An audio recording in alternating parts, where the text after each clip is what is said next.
স্বাগত। নিয়মিত আয়োজন এখন প্রকাশের সঙ্গে আছে আমি তোফায়েল আহমদ। ঈদে 13 দিন বিরতির পর আজ আবারও বসেছে জাতীয় সংসদের অধিবেশন। শুরুর দিনই গণভোট অধ্যাদেশ, সংবিধান সংস্কার পরিষদ ও জুলাই সনদ বাস্তবায়ন নিয়ে সরকারি ও বিরোধী দলের সংসদদের মধ্যে উত্তপ্ত আলোচনা হয়েছে। বিরোধী দলের মুলতবি প্রস্তাবের প্রেক্ষিতে 31 মার্চ এ নিয়ে 2 ঘন্টা আলোচনার সময় দিয়েছেন ডেপুটি স্পিকার। আমার জাতীয় সংসদ আলোচনা আগেই আমরা এ নিয়ে আর আলোচনা করতে চাই, সে কারণেই আজকে আমাদের সাথে স্টুডিওতে আছেন বিএনপির ভাইস চেয়ারম্যান শামসুজ্জামান দুদু এবং নাগরিক ঐক্যের সভাপতি মাহমুদুর রহমান মান্না। আপনাদের দুজনকে স্বাগত আজকের আলোচনায়। আলোচনা বা রাজনীতি তো আসলে এখন একটু সংসদ কেন্দ্রিক, যেহেতু সংসদ শুরু হয়েছে, আর আমরা তো দীর্ঘদিন সংসদ থেকে মানে দূরে ছিলাম। তো এখন একটি প্রাণবন্ত সংসদ পাওয়া গেছে, সেটি গণতন্ত্রের জন্য ইতিবাচক। তো কিন্তু আলোচনায় বারবারই সংসদ এবং সংসদের বাইরে জুলাই সনদ বারবার ঘুরে ফিরে আসছে। বিএনপি আজকে সংসদ দলের বৈঠকেও শেষে চিফ হুইপ বলেছেন যে বিএনপি আলোচনার পর এ নিয়ে সিদ্ধান্ত নেবে। বারবার আলোচনার প্রশ্ন কেন আসছে? যেহেতু গণভোট প্রশ্নে যেমন বিএনপি নিজেই ভোট চেয়েছিল গণভোটের পক্ষে, এখন গণভোট অধ্যাদেশ নিয়েও আলোচনা করার পরে হয়তো কিছু সংযোজন বিয়োজন করে অধ্যাদেশ জারি হবে। আসলে আলোচনায় বিএনপি কি চায়, মানে জুলাই সনদ বা গণভোট অধ্যাদেশ বা সংবিধান সংস্কার পরিষদ নিয়ে? জি, আপনাকে ধন্যবাদ। বরেণ্য রাজনীতিবিদ, এক সময়ের দেশ কাঁপানো ছাত্র রাজনীতিক মান্না ভাই এবং যারা দেখছেন এই অনুষ্ঠান, তাদেরকে শুভেচ্ছা। শুরুতেই বলি যে জুলাই সনদের যে বিষয়টি, সেই জিনিসটা বিএনপি কিন্তু সনদে স্বাক্ষরকারী একটি দল। আর টোটাল যে মানে রাজনৈতিক পথ পরিক্রমায় গত অভ্যুত্থানের আগে এবং পরে এই জায়গায় কিন্তু কোনো জায়গায় মানে জুলাই কেন্দ্রিক যে বিষয়গুলো এসেছে কোনোটার সঙ্গে দ্বিমত তাদের নাই, মানে বিএনপি। আর আমি সেই দলেরই একজন মানুষ। পার্লামেন্টকে আমরা সব সময় গুরুত্ব দিতে চেয়েছি, এবং আমরা না, এই দেশে যারা গণতান্ত্রিক রাজনীতি করে তারা কিন্তু রাস্তার আন্দোলনটাকে পার্লামেন্টে ফ্রুটফুল রাজনীতিক আলোচনা, বিতর্ক এটা হোক, সিদ্ধান্ত হোক, এটা আমরা কিন্তু এই পার্লামেন্টে না, এটা একেবারে গত 3টা নির্বাচনে আমরা বারবার বলেছি একটা ভালো নির্বাচন দেন, মানুষ ভোট দিয়ে নির্বাচিত করুক। সংকটটা সেখানে ছিল।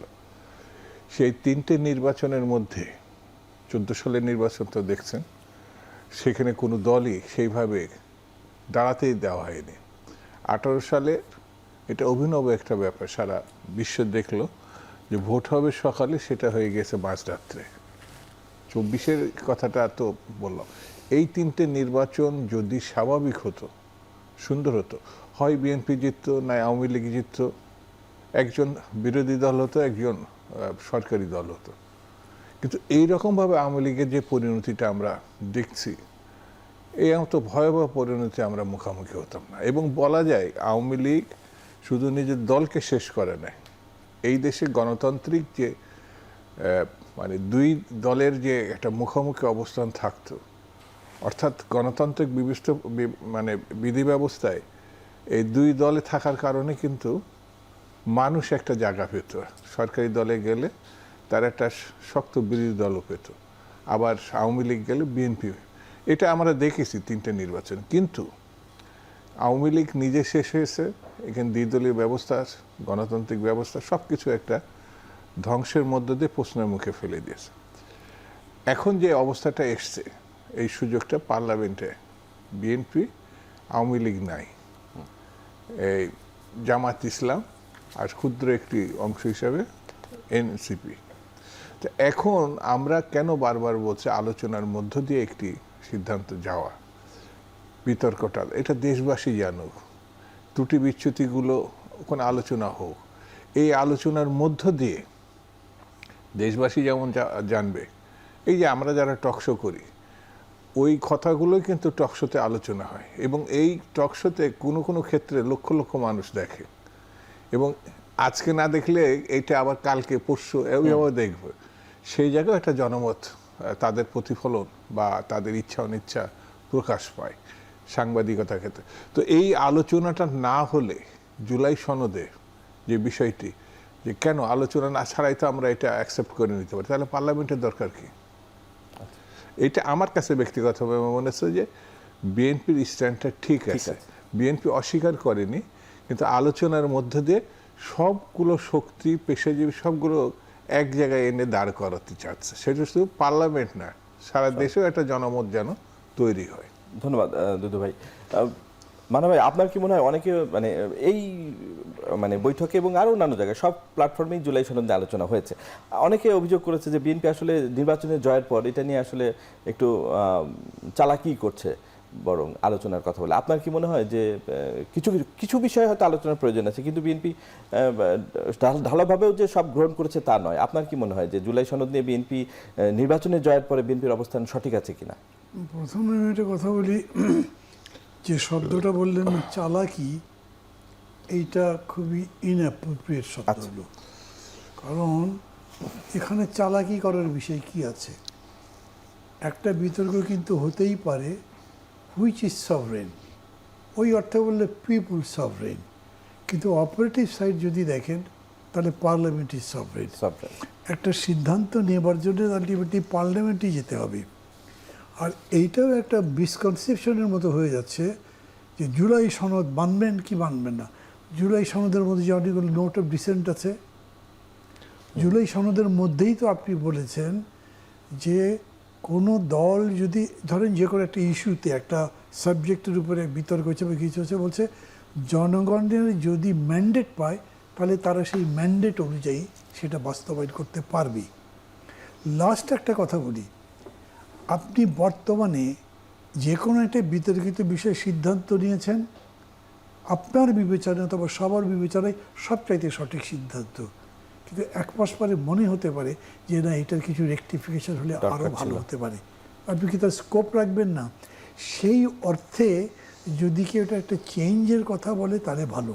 কিন্তু আমার কাছে এইটা একটু অবাক লেগেছে, কেন এই সংশয়টা হলো যে বিএনপি যেহেতু আগে কথা হয়েছিল যে আমরা এটাকে একটা সংবিধান সংস্কার পরিষদ হিসেবে শপথ দেব, তখন বলতেন যে না, এটা ঠিক হয় না, এটা কনস্টিটিউশনের প্রভিশন নাই। তখন বলতেন যে না, আমরা হাউসটাই বসবো, সংবিধান পরিষদের মতোই বসবো। তখন আমাদের বিতর্কটা কি হয়েছিল যে আমরা কি নতুন কনস্টিটিউশন করছি? না। আমরা কি রিরাইট করছি? না। তো আমরা কি করছি? আমরা যে হাউসটা হবে সেই হাউসটাকে কনস্টিটিউয়েন্ট পাওয়ার দেব, মানে গাঠনিক ক্ষমতা দেব। আমরা যে বিতর্কগুলো আসবে সেই বিতর্কের উপরে আলোচনা করে সিদ্ধান্ত দিতে পারবো। তার মানে ইট ইজ কিন্তু মানে ধরেন একেবারে ট্যান্টামাউন্ট টু কনস্টিটিউয়েন্ট অ্যাসেম্বলি, এরকম একটা জায়গায়, কিন্তু it is not a constituent assembly সেই অর্থে। তো এইখানে যদি যেটা যদি না হতো, উভয়ে আলোচনা করতো, শপথ নিত বা না নিত, একসাথে করতো, আমি মনে করি সংশয়গুলো হতো না। কিন্তু সমস্যাটা আগে থেকেই তৈরি হয়েছে। সেটা একটা কারণ আমি বলি, কাউকে ছোটও করছি না, বড় করছি না। পলিটিক্স তো ultimately struggle of power. Party to party যে খাতির যতই থাক, শেষ পর্যন্ত যদি তারা কন্টেস্টিং হয় তাহলে they will be contesting, they will be making points, কী রাজনৈতিক বিতর্ক তৈরি করা যায়, কী বিতর্ক দিয়ে তাকে ঘায়েল করা যায়। সবচেয়ে ডিসেন্ট হইতে হইলেও আমি আপনার সাথে ডিফারেন্সটা মানুষকে শো করবো যে আমি ঠিক, উনি ঠিক নন। তো এইরকম একটা চেষ্টা এখানে হতে পারে। এই জায়গাতে একটা পার্লামেন্ট সাকসেসফুল হওয়া নির্ভর করছে কতখানি ইন্টারেক্ট দিয়ে আপনি এটাকে হ্যান্ডেল করতে পারেন, কতখানি ডেকোরাম দিয়ে করতে পারেন। সেগুলো যদি দেখেন, আমি বলবো আমাদের পার্লামেন্টারি ডেমোক্রেসির ইতিহাস অত লম্বা নয়, ফলে অত ভালো হয়নি। ফলে বিএনপি যেটা করছে, বড়জোর তাকে আপনি বলবেন যে এটা এরকম না করলেও পারতেন, আর একটু উদার হতে পারতেন, ওদের সাথে কথা বলতে পারতেন, কিন্তু ধান্দাবাজি করেছেন, চালাকি করছেন, এইরকম আমি বলতে চাইবো না। এবং যে প্রশ্নটা ওনাকে করলেন, এই কথা আমি শেষ করি, আলোচনা চাইছে কেন? আমি আজকেও আসবার আগে যেটা দেখলাম, সালাউদ্দিন সাহেব বলছেন যে আমরা বাই মেজরিটি আমাদের পাশ করতে কথা তো বলছি না, আমরা চাই যে সবার সাথে কথাবার্তা বলে ঐকমত্যের ভিত্তিতে জিনিসটা করি। That is a very good idea. কথা বলেন, তার জন্য তো অসুবিধা নেই। আমি সেদিক থেকে মনে করি যে সেখানে আবার উদারতা দেখাচ্ছে, যেহেতু মেজরিটি থাকার পরও আলোচনার কথা বলছে, হ্যাঁ করছে। তারপরে উত্তাপ হলেও কিন্তু এটা এক জায়গাতে আসবার মতো পরিবেশ এখন পর্যন্ত আছে। ধন্যবাদ মাহমুদুর রহমান। আমাদের একটা বিরতি নেওয়ার সময় আছে, আমরা এই নিয়ে আলোচনা করবো। দর্শক, একটা বিরতিতে যাচ্ছি, আমাদের সাথে থাকুন। বিরতির পর আবার ফিরলাম আজকে আলোচনায়। জনাব দুদু, আজকে আলোচনার প্রেক্ষিতে সংসদে 2 ঘন্টা সময় দিয়েছে, আগামী 31 মার্চ, কাল দিন পরেই এই নিয়ে আলোচনা হবে। আপনার কি মনে হয় এই আলোচনায় মানে আমরা কোনো সমাধান, মানে যেহেতু এটা নিয়ে অনেক আলোচনা হচ্ছে সংসদের আগে, আমরাও একটু আলোচনা করি যে আসলে এই আলোচনা থেকে আপনার কি মনে হয় যে আমরা জুলাই সনদ নিয়ে একটা ঐক্যমতে পৌঁছাতে পারবো কিনা, যেসব বিষয়ে বিরোধ আছে? এটা আমার মনে হয় যেহেতু আলোচনা করার জন্য 48 ঘন্টার সময় আছে, আর এখানে বিচক্ষণ রাজনীতিবিদরাই রাস্তার আন্দোলনে এবং পার্লামেন্টে তাদের ভূমিকা মানে কার্যকর হবে এবং গণমুখী হবে, এটাই দেশবাসী কিন্তু প্রত্যাশা করে। আর বিএনপি মানে দীর্ঘ রাজনৈতিক আন্দোলনে গণতন্ত্রের সপক্ষে তারা ভূমিকা রেখেছে। এই যে 18 বছর তা না, বিএনপি জন্মের পর থেকেই নানানভাবে গণতান্ত্রিক আন্দোলনের পক্ষেই ছিল। তো এখন এই সময়টা যদি বিএনপি এবং যারা মানে পার্লামেন্টের বিরোধী দল বা অন্যান্য শক্তি আছে সবাই মিলে আলোচনার মধ্যে যদি মনে হয় এই প্রসঙ্গগুলো আসে নাই, পার্লামেন্টে আসে নাই, বা এইগুলো অনুল্লেখ্য আছে কিন্তু গুরুত্বপূর্ণ, তো এই সময়ের মধ্যে অর্থাৎ পার্লামেন্টেই সব সিদ্ধান্ত হবে, এই ছাড়া আর কোন জায়গায় আলোচনা হবে না, বিষয়টা কিন্তু তেমন না। পার্লামেন্টে আমরা বাইরে এই যে বিভিন্ন কমিটি থাকে, সেই কমিটির বাইরেও কিন্তু প্রতিনিয়ত আলোচনা হতে পারে। এবং আমার দৃঢ় বিশ্বাস যে বিরোধী দল অত্যন্ত মানে গঠনমূলক বলতে যেটা বোঝায়, অর্থাৎ জামাত ইসলাম অতীতের ভূমিকা যাই হোক না কেন, এই পার্লামেন্টে এসে তারা যে ভূমিকাগুলো পালন করছে বা বক্তব্যগুলো দিচ্ছে, যে চাপ সৃষ্টি করছে, এটা আমি ব্যক্তিগতভাবে আমার কাছে মনে হয়েছে, আমি তো জামাতের সমালোচক, তারপরে আমার মনে হচ্ছে পার্লামেন্টের রাজনীতি ধরে রাখার জন্যে আবার দাবিগুলো আদায়ের জন্য পরিস্থিতি সৃষ্টি করা অত্যন্ত ভালো। সেই অর্থে বিএনপি উপকৃত হবে, গণতন্ত্র এবং দেশে উপকৃত হবে। ধন্যবাদ। মাহমুদুর রহমান, আপনি কি এই যে এই সংসদ 3 দিন চললো, ঈদের আগে 2 দিন, আজকে 1 দিন, আপনি পর্যবেক্ষণ করেছেন কিনা? আপনার কাছে এই সংসদকে কেমন মনে হচ্ছে? আজকেও সব দলই কথা বলেছে, সব মানে এনসিপি থেকে শুরু করে জামাত ইসলামী এবং সরকারি দল সবাই কথা বলেছে। এই সংসদ মানে যদিও খুব আর্লি, তারপরও আপনার পর্যবেক্ষণ কি? এই সংসদ কেমন চলছে এখন অবধি? আমি বলবো টু আর্লি। টু আর্লি না, সেটা তো টু আর্লি কেন বলছি, ধরেন যে কিছুই দেখা যায়নি। যে বিতর্কটার কথা আমরা এখানে বলছি সেই বিতর্ক শুরুই হয়নি।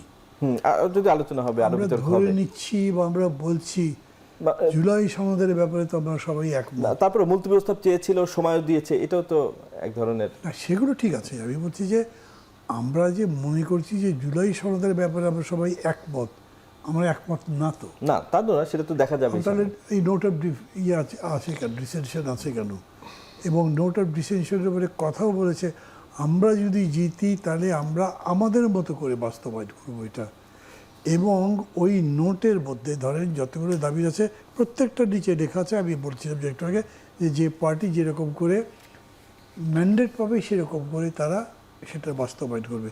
তার মানে হুবহু জুলাই সনদ বাস্তবায়ন করার ব্যাপারে তো একসাথে আপনি জুলাই সনদ অ্যাগ্রিড, হ্যাঁ সবাই হ্যাঁ বলুন, সবাই হ্যাঁ বললো, তো এরকম তো হবে না। এর ব্যাপারে আলোচনা হবে, বিতর্ক হবে, এবং দেখা যাবে অনেকগুলো বিষয় আমরা মানুষ বাইরে যারা আছি তারাও জানি না, আমরা মনে করছি এক আছে, কিন্তু দেখা যাবে কথার মধ্যে দিয়ে তাদের ভিন্নতা প্রকাশ পাচ্ছে। সময়টা কম হয়ে গেল কেন? 2 ঘন্টা আরো বেশি আলোচনা হওয়া উচিত ছিল কিনা? এইটা তো সবচেয়ে বেশি বড় আলোচনা হওয়ার দরকার ছিল। 2 ঘন্টায় ওরা কতখানি আলোচনা করতে পারবে তা তো আমি বুঝিয়ে গেছি। 2 ঘন্টা আলোচনা খুবই ফর্মাল আলোচনা হতে পারে, এটা কোনো থিওরিটিক্যাল আলোচনা হবে না।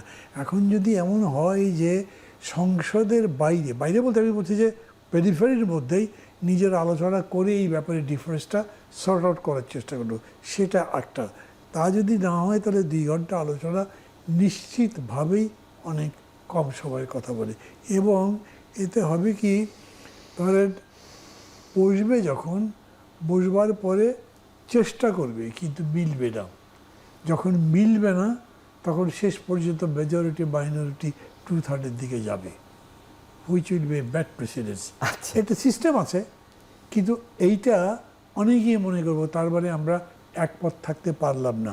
এই রকম একটা মোহর মধ্যে থাকারও দরকার নেই যে সব ব্যাপারে একপথ হয়ে সরকারি দল বিরোধী দল চলতে থাকবে। এইখানে আপনার লজিক প্লে করতে হবে। আর মানুষকে- আর একটা বিষয় যে জুলাই সনদে আলোচনার সময় অনেক দল ছিল, কিন্তু এখন তো সংসদে আর সব দলের প্রতিনিধিত্ব নাই। তো যারা সংসদের বাইরে আছে তাদের ভয়েসটা ইনক্লুড বা ইনকর্পোরেট করার তো আর সুযোগ নাই তাহলে এখন। না নাই, তো সেক্ষেত্রে অন্য রাজনৈতিক মানে দল নাই বলতে কি এখানে কোনো আছে, বক্তব্য আছে ধরেন কিনা? আছে, ধরেন আমি সংসদে নাই, ওই অর্থে দুদুও নাই, কিন্তু দুদু আছেন, তার যেহেতু তার representative দল বা আছে। দলের তো উনি আমার কথা শুনলেন, শুনে যদি উনি ওইখানে ইনকর্পোরেট করার চেষ্টা করেন, নিশ্চয়ই করবেন, আমি এক্সপেক্ট করব, এবং মানুষও তাই চাইবে, একইভাবে অন্যান্য পার্টি করবে। আর একটা হচ্ছে যে মানে আমি জামাতকে মোটামুটি পার্লামেন্টের ব্যাপারে সহনশীল মনে করছি। আচ্ছা, এখন রিজন হচ্ছে, আমার যে রিজন হলো দ্যাট ইজ পলিটিক্স। তারা কোথায় ছিল, কোথায় এসছে, that is a huge success.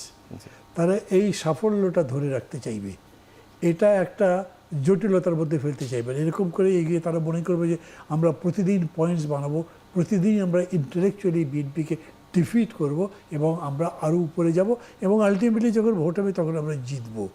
কিন্তু এটা আবার সত্যি, বিএনপি পার্লামেন্টারি পলিটিক্সে নভিস। আচ্ছা, বিএনপি বলছি, জামাত যা পার্লামেন্ট বিএনপি তরুণের অফিস। আর ধরেন আর একটা যে দল আছে এনসিপি, এরা বয়সের কারণে হোক, অনভিজ্ঞতার কারণে কোন যেভাবে হোক, এমন এমন কথা বলছে যেগুলো পার্লামেন্টের প্র্যাকটিসের মধ্যে আসছে না। তাদেরকে বক্তব্যই তারা পার্লামেন্টে নিয়ে আসছে অনেক ক্ষেত্রে, কি এরকম? হ্যাঁ, যেগুলো পার্লামেন্টের মধ্যে হয় না, বা তারা এমন একটা প্রস্তাব দিচ্ছে যে এরা কোনোভাবেই সম্ভব হবে না। রাষ্ট্রপতিকে অভিশংসন করো, তো অভিশংসন করার জন্য তুমি যাদের সাথে জোট করেছো তারাও তো করছে না, জি। কিন্তু প্রস্তাব দিল।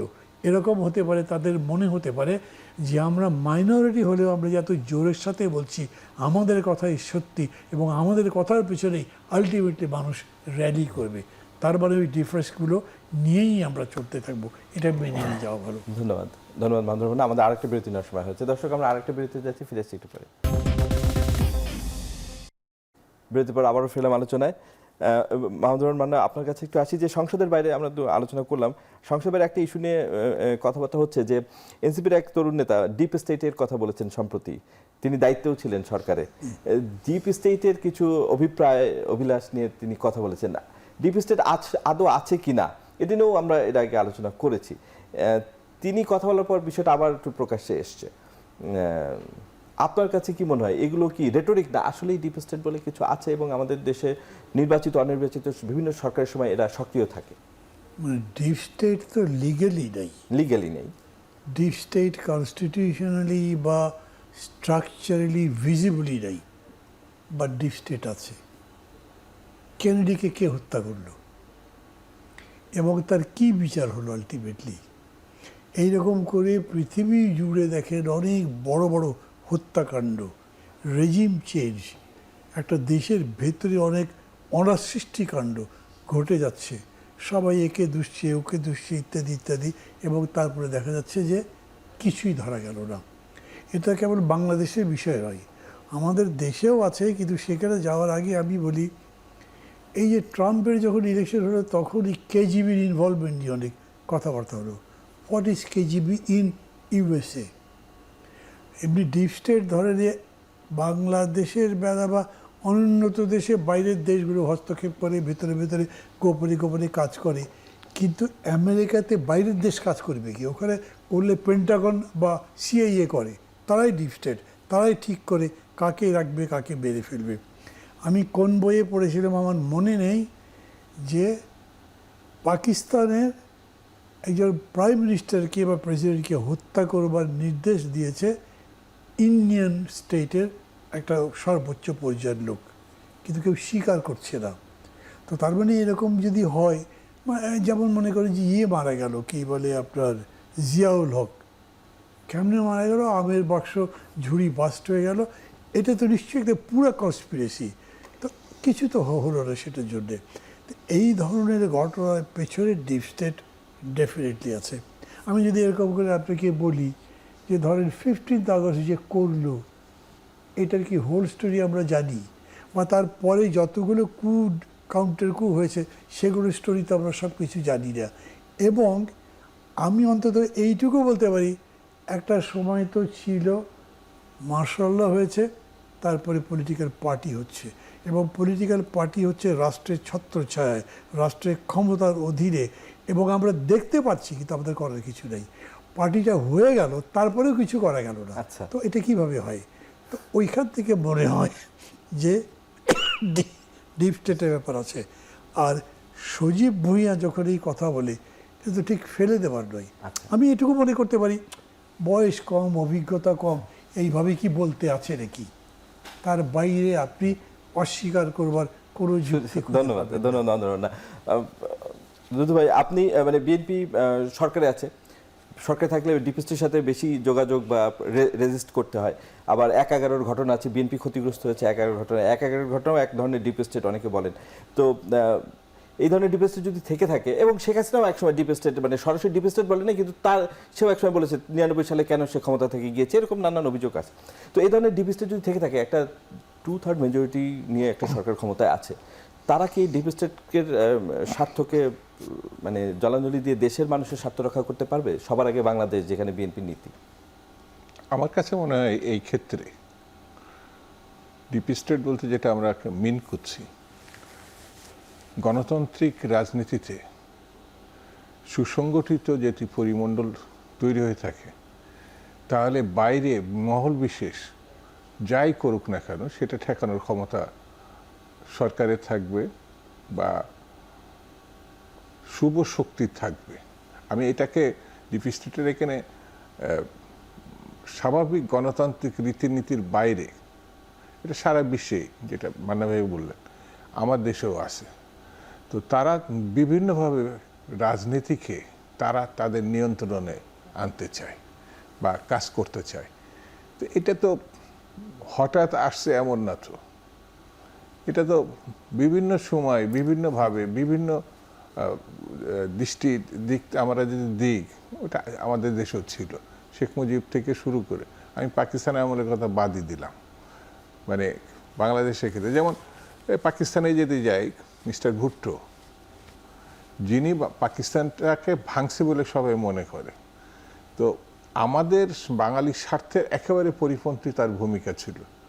তাকে টেনে হিস্ট্রি নিয়ে গিয়ে যখন বাংলাদেশ হয়ে গেছে, তাকে দড়িতে ঝুলালো কেন? কারা ঝুলালো?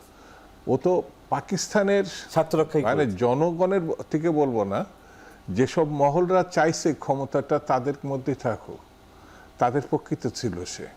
বাংলাদেশে যদি উনি সত্যি গণতান্ত্রিক ভূমিকা মিস্টার ভুট্টো চাইতো, তাহলে পাকিস্তানই ভাঙতো না, শেখ মুজিবুর প্রধানমন্ত্রী। ছোট করে বলবেন কি যে ১/১১ যেই ঘটনা, ডিপ স্টেট তাদের কুশলবদের কেউ কেউ গ্রেপ্তার হচ্ছে, আমরা কি এই রহস্য উদ্ঘাটন করতে পারবো?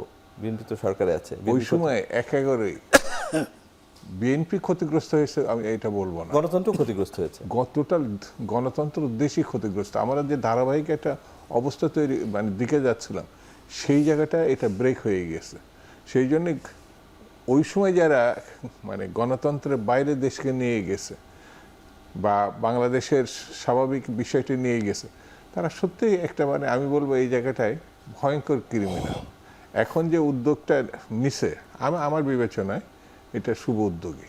ধন্যবাদ ধন্যবাদ। একটা বিবেচনা শোনা আছে। দর্শক, আমরা একটা বিরতি যাচ্ছি, ফিরে আসছি একটু পরে। আবারও ফিরলাম আলোচনায় বিরতির পর। মাহমুদুর মান্না ভাই, আপনি বর্তমান পরিস্থিতি দেখছেন যে ইরান যুদ্ধের কারণে কিভাবে সারা বিশ্ব পরিবর্তিত হয়ে যাচ্ছে। আমরা বাস্তব জীবনে বা দৈনন্দিন জীবনে ব্যাপকভাবে সাফার হচ্ছে। সরকার যদিও বলছে তেলের মজুদ যথেষ্ট, কিন্তু ডেইলি লাইফ কিন্তু মেজারেবল কন্ডিশন বা অবস্থা খারাপ যাচ্ছে। তো জ্বালানি তেলের যে সংকট, এইটায় মানে সরকার তেলের দাম না বাড়িয়ে এক ধরনের জনপ্রিয়তা নেওয়ার বা তারা ক্রেডিট দেওয়ার চেষ্টা করছে, কিন্তু বাস্তব জীবন কিন্তু মানে বিঘ্নিত হচ্ছে। আপনার কি মনে হয় যে সরকার সঠিকভাবে এই সংকটটা মোকাবেলা করতে পারছে না? আরেকটু এরকম করে ধরেন যে আজ রাতে যুদ্ধটা শেষ হয়ে গেছে, the government is very successful, দাম বাড়ায়নি, ক্রাইসিস হয়েছে, মানুষের লম্বা লম্বা লাইন দিতে হয়েছে, বাট তেলের অভাবে গাড়ি আটকে থাকেনি। কিন্তু এইটা যদি আরও ধরেন 20 দিন কন্টিনিউ করে তাহলে হোয়াট হ্যাপেন্স আপনি বলতে পারবেন না। আমি বরঞ্চ এই সরকারকে এই ব্যাপারে একটা ক্রেডিট দেব, আচ্ছা, খুব সাহসী পদক্ষেপ নিয়েছে। মানে আমরা একটু ঘটনা বলি, আজকে সকালবেলা আমি ক্যাব এবং সমকালের একটা সেমিনারে ছিলাম, সেইখানে বিদ্যুৎ মন্ত্রী এসেছিলেন অনলাইনে, ডাইরেক্ট আসতে পারেনি। তো ওনাকে আমি বললাম যে মানে এতদিনে আন্দোলনটা যে পরিচর্যা সেই সোর্সে ভাই কথা তো খুব বলে বলছেন যে কোনো ক্রাইসিস নেই, এই নেই ওই নেই, তো আমার গাড়িতে আমি 5 দিন ধরে তো অকটেন পাচ্ছি না। তো উনি একটা কথা বললেন যে দেখেন আজকে যদি একটা গুজব ছড়িয়ে যায় যে দুর্ভিক্ষ হবে, কাল থেকে বাজারে চাল পাবেন না। This is our nation. আমি মনে করি কথাটা খুব সত্যি।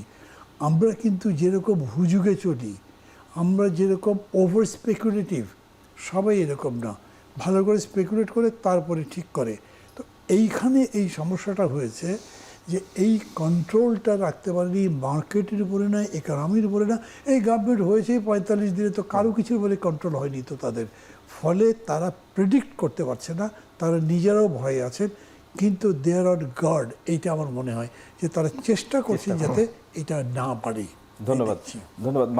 মান্না ভাই যেটা বললো অনেকেরই হয়তো সেরকমই কেন 163 কোটি টাকা দিনে ভর্তুকি যাচ্ছে তেলে, তারপরেও সরকার গার্ডস নিয়ে ধরে রেখেছে। আপনি এই বিষয়ে কিছু তেল বা এই সংকট মোকাবিলায় সরকার যেভাবে চলছে, আপনি এই বিষয়ে যদি দলের পক্ষ থেকে কিছু বলার থাকে। মান্না ভাইয়ের সঙ্গে পুরোপুরি একমত।